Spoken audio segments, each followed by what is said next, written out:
एक समय की बात है, एक छोटे से गांव में सुमन नाम की एक गरीब लड़की रहती थी। सुमन बहुत मेहनती और ईमानदार थी, लेकिन उसकी आर्थिक स्थिति ठीक नहीं थी। वह अपनी माँ के साथ एक छोटी सी झोपड़ी में रहती थी और दोनों मिलकर किसी तरह अपना गुजारा करती थी। एक दिन सुमन जंगल में लकड़ियाँ इकट्ठा करने गई।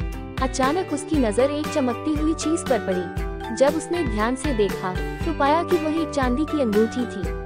सुमन ने अंगूठी को उठाया और सोचा, यह अंगूठी बहुत कीमती लगती है, इसे बेचकर मैं और माँ आराम से जी सकते हैं। लेकिन सुमन के मन में एक और विचार आया।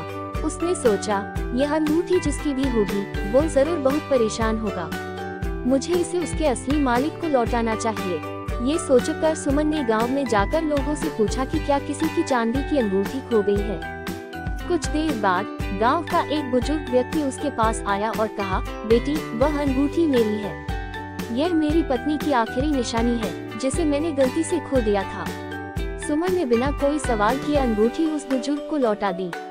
बुजुर्ग व्यक्ति बहुत खुश हुआ और सुमन को आशीर्वाद देते हुए कहा, बेटी, तुम्हारी ईमानदारी और सच्चाई का फल तुम्हें अवश्य मिलेगा। कुछ दिनों बाद उस बुजुर्ग व्यक्ति के पुत्र, जो शहर में एक बड़ा व्यापारी था, गांव आया। जब उसने अपने पिता से सुमन की ईमानदारी के बारे में सुना तो वह सुमन से मिला और उसे अपनी कंपनी में नौकरी का प्रस्ताव दिया। सुमन ने खुशी खुशी ये प्रस्ताव स्वीकार कर लिया। उस नौकरी के कारण सुमन की आर्थिक स्थिति सुधर गई और उसने अपनी माँ के साथ एक अच्छा जीवन जीना शुरू कर दिया। उसकी ईमानदारी और निस्वार्थता ने उसे एक नई दिशा और सफलता दिलाई। सीख: ईमानदारी और सच्चाई से ही जीवन में सच्ची सफलता और संतोष मिलता है।